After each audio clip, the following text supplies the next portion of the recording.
आज हम बात करेंगे एक बहुत ही कॉमन बीमारी के बारे में जो स्लिप डिस्क के नाम से लोग इसको बहुत ही पॉपुलरली यूज़ करते हैं कि डॉक्टर साहब मुझे स्लिप डिस्क हो गई है। तो ये डिस्क होती क्या है और ये कहाँ पे होती है, इसके सिम्टम्स क्या होते हैं, आज हम इसके ऊपर थोड़ी सी रोशनी डालेंगे।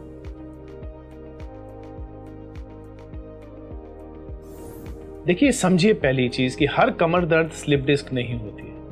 इनफैक्ट बहुत ही कम पेशेंट्स में जो स्लिप डिस्क कमर दर्द का कारण होता है, पर यस कुछ सिम्टम्स होते हैं, कुछ साइंस होते हैं जो हमें स्लिप डिस्क की तरफ इशारा करते हैं। तो अगर एक यंग एडल्ट यूजली अगर आता है हमारे पास कि जी मेरे को एक्यूट कमर दर्द शुरू हुई है और पेन लेग में जा रही है, प्लीज़ मेंबर सिर्फ बैक पेन की हम इतनी फिक्र नहीं करते, पर अगर वो पेन लेग में जा रहा हो जिसको हम शियाटिका कहते हैं, please sciatica is not a diagnosis, sciatica is a symptom. कोई भी कमर दर्द नीचे को जा रही हो उसको हम शियाटिका कहते हैं।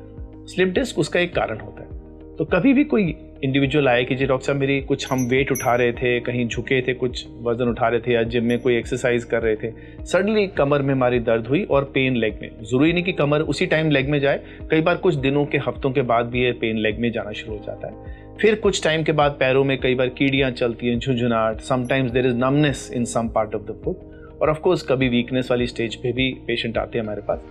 सो जब भी कोई पेशेंट हमारे पास बैक पेन के साथ लेग में पेन में जा रहा हो, या राइट लेग में, लेफ्ट लेग में, या दोनों में, हम ज़रूर स्लिप डिस्क का या PIVD जिसको हम कहते हैं प्रोलैप्स्ड इंटरवर्टेब्रल डिस्क, उसका डायग्नोसिस बनाते हैं और इसके लिए हम फिर आगे उसको इन्वेस्टिगेट करते हैं। तो ये डिस्क होती क्या है? ये देखिए, ये हमारे रीढ़ की हड्डी का एक मॉडल है और ये रीढ़ की हड्डी के मनके होते हैं जिनको हम वर्टिब्रे कहते हैं।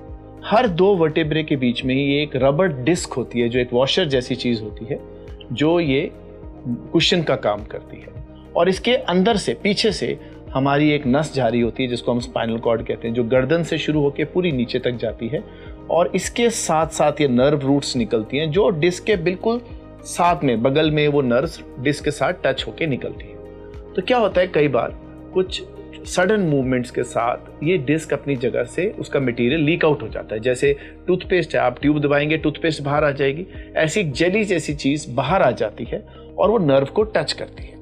तो डिपेंडिंग कि अगर वो राइट साइड की नर्व को टच कर रही है तो राइट लेग में पेन जाएगा, अगर लेफ्ट में टच करेगी तो लेफ्ट लेग में पेन जाएगा। तो slip disc is nothing but a small jelly like structure which is come out of its original place and it is pressing on a nerve root. So ये slip disc होती है। इसकी अलग अलग extent होती है कि थोड़ा सा प्रेशर है और ज़्यादा प्रेशर है, अगर थोड़ा सा प्रेशर होगा तो बैक पेन होगा, जब टियर होता है इसमें तो सिर्फ बैक पेन होती है, जब नर्व पे प्रेशर पड़ता है तो उस लेग में पेन आना शुरू हो जाता है। और हर नर्व, एक चीज़ समझेगा, हर नर्व किसी ना किसी पोर्शन ऑफ द पैर को या लेग को सप्लाई करती है। तो डिपेंडिंग कि पेन किस साइड पे जा रहा है हम अंदाज़ा लगाते हैं ये कौन सी नर्व रूट है। सबसे कॉमन जो स्लिप डिस्क होती है वो L4-5 और L5-S1 में, मीन्स चौथे और पांचवें लंबर वर्टिब्रे में, या पांचवें और फर्स्ट L5-S1, ये दो सबसे कॉमन हैं जो ये अपनी जगह से हिल जाती है। तो जब ये अपनी जगह से इसमें से मटेरियल निकल आता है तो ये एक पर्टिकुलर नर्व को टच करती है, तो उस जिस नर्व को ये टच करती है उसी पार्ट ऑफ द लेग पे पेन जाता है। तो अगर मैं एग्जांपल दूं आपको, अगर ये L4-5 की डिस्क है तो ये करीब L5 नर्व रूट को टच करेगी, तो जो पेन है वो पीछे से होके, यहाँ से बटक्स हिप से लेग होके हमारे लेग के आगे वाले, पैर के आगे वाले हिस्से में पेन जाती है। और ऐसी अगर हम S1 करें आगे और अंदर वाले हिस्से में, अगर S1 की नर्व रूट होगी तो ये बाहर वाली साइड पे पेन जाएगा और नमनेस होगी। तो हर नर्व रूट एक particular part of the leg को सप्लाई करती है। जब भी हमें स्लिप डिस्क का हमें डाउट होता है हम MRI कराते हैं। एक्सरे में सिर्फ बोन्स आती हैं, एक्सरे में ये डिस्क और नर्व्स नहीं नजर आती हैं। तो MRI में ही ये स्लिप डिस्क का डायग्नोसिस बनता है और हम MRI में हमें ये पता लगता है कि उस नस पे कितना प्रेशर है। अगर थोड़ा सा प्रेशर है तो उसका ट्रीटमेंट अलग है, अगर प्रेशर ज़्यादा है तो उसका ट्रीटमेंट अलग है। तो अब हम डिस्कस करते हैं इसका ट्रीटमेंट ऑप्शंस क्या है। एक चीज़ मैं और बताऊंगा कि अगर आपका नॉर्मल बैक पेन है और सिवियर आपको हुआ है 4-5 दिन, आप उसमें सिर्फ रेस्ट करिए और उसमें कुछ आगे करने की ज़रूरत नहीं है। अगर आपका पेन लेग में जा रहा हो या पैरों में नमनेस आ रही हो तो you should immediately go and consult your spine surgeon. और अगर MRI में डिस्क आती है तो फिर हम उसके ट्रीटमेंट ऑप्शंस बताते हैं। 95% पेशेंट्स में सर्जरी की ज़रूरत नहीं पड़ती। यस, ये आपने ठीक सुना कि 95% पेशेंट्स में ऑपरेशन की ज़रूरत नहीं होती, सिर्फ 5% केसेस में सर्जरी की ज़रूरत पड़ती है। वो हम MRI पे और पेशेंट के सिम्टम्स पे डिसाइड करते हैं। तो अगर एमआरआई में आएगा कि नर्व रूट पे बहुत ज़्यादा कंप्रेशन है, ताकि जिसमें नमनेस आ रही है या वीकनेस आने का डर है, फिर हम पेशेंट को सर्जरी एडवाइस करते हैं। Mostly anti-inflammatory drugs, physiotherapy, which remains the main part of your treatment. A good core strengthening exercises, spinal strengthening exercises, controls and cures most of these disc patients. तो अगर हम mild course of muscle relaxant देते हैं, short period of rest, please remember people who exercise recover faster.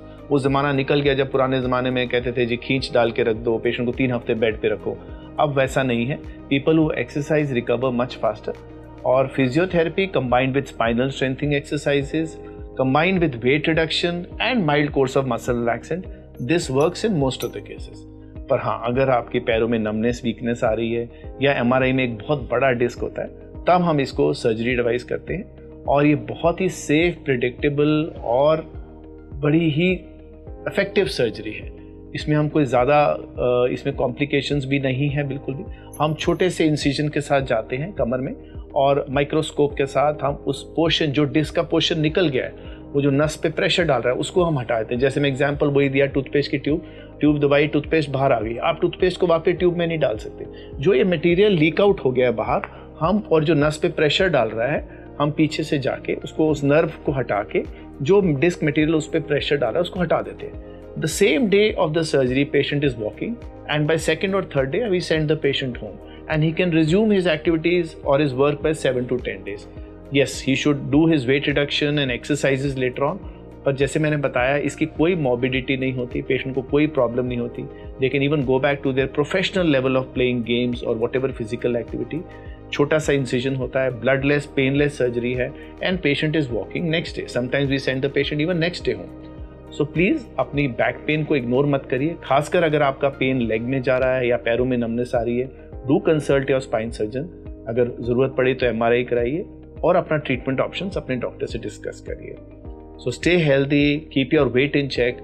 Yes, do lot of spinal strengthening exercises. मैं ज़रूर अपने viewers को बताना चाहूँगा कि हम बाकी एक्सरसाइज तो करते हैं, हम अपने लोअर बैक को हमेशा इग्नोर करते हैं। लोअर बैक की स्ट्रेंथिंग एक्सरसाइज रूटीन में भी करनी चाहिए। And have a good posture while sitting and sleeping. अपना पॉस्चर ज़रूर स्ट्रेट रखिए, खासकर जो लॉन्ग सिटिंग आवर्स हैं। And you should do well. और अगर कोई प्रॉब्लम होती है तो आप अपने डॉक्टर को ज़रूर मिलिए। So stay healthy and stay happy. Take care.